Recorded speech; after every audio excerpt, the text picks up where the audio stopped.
Welcome to D for Diving's YouTube channel, where today I wanted to give just a quick update following my last video about 2 weeks ago on the aftermath of Hurricane Beryl. So here I am sitting at the dive centre at D for Diving in Carriacou. We're now coming up for 5 weeks post the hurricane, and whilst it was a cataclysmic event and had a severe impact on the island, it's quite incredible to see the way the island has started to recover and to see the way in which both the local population and also the international donors and aid agencies have come on board and really started to make a difference with the cleanup and the rebuilding.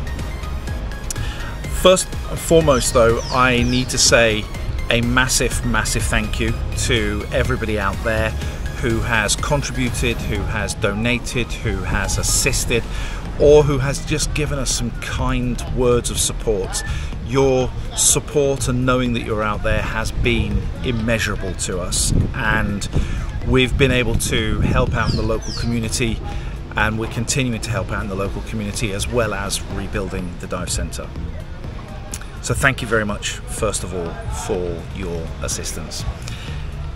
Yesterday though, we got our chance to go for our first dive, and we got on a boat and we went out to Mabuya Garden, which is one of our most popular sites. It's one of our favourite dive sites, and I wanted to see what the impact would be there. Now I chose Mabuya Garden because it's one of those dive sites that's relatively shallow. The shallows are 4 or 5 meters deep, and the deep part is 20-21 meters, so it has a full range of what's going on, but also its position at the eastern edge of Mabuya Garden meant that it would have taken the brutal brunt force of the storm as it came into Carriacou. So my expectations were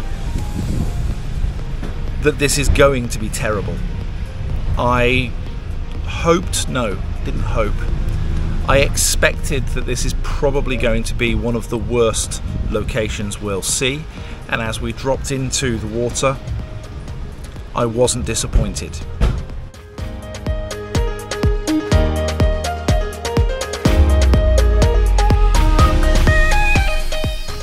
The patches of hard coral that we encounter on the shallows have been very badly damaged. The Parietes species are just scattered like skittles everywhere. They'll regrow quickly as they're quite a fast growing coral, but it was quite shocking to see the impact.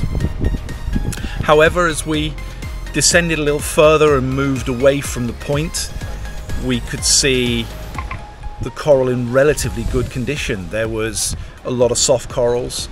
There is damage, of course, absolutely. You don't come through a category 4 or 5 hurricane without there being some damage, but the soft corals were looking good.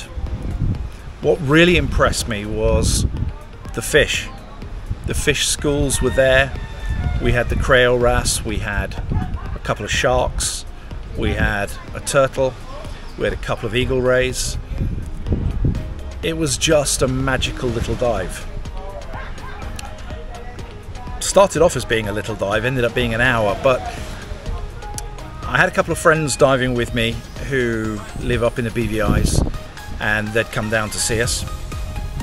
And so as we got back on the boat, I asked the question, how does that compare to the diving you've done as you've made your way down the island chain? And they were very complimentary. They said, you can see there's damage, you can see we've gone through a storm, but it's still better than many other locations that they've already dived in on this trip. And I still think it's better than Grenada, but hey, I'm biased. The reality is that we need to get out and we need to survey a lot more of our dive sites, and we need to make sure that we're fully aware of the impact of Beryl on our dive sites, and we'll do that over the next couple of months as we get the boat fixed and back in the water and we can report back on the condition of the reefs. But I just wanted to give a quick update to say we've been out, we've been diving, there is some damage, but we still have some amazing looking reefs out there, and I'll be looking forward to sharing them with as many of you as I possibly can. I want to say thank you again to everybody for their donations. I also want to say thank you to Brian Davies Scuba, another scuba tuber who is based out of Dubai, who's followed what we're doing and has decided to re-promote what we're doing, and for the next few days he's offering to match any donation that is put onto our GoFundMe campaign. So please help Brian, help me. Put any comment you can, put any donation you can into our GoFundMe campaign, and Brian will match it for us. So I'll drop a link below so you can see Brian and what he's doing too. As I said, it's been quite an interesting, quite a challenging, quite a dramatic 5 weeks.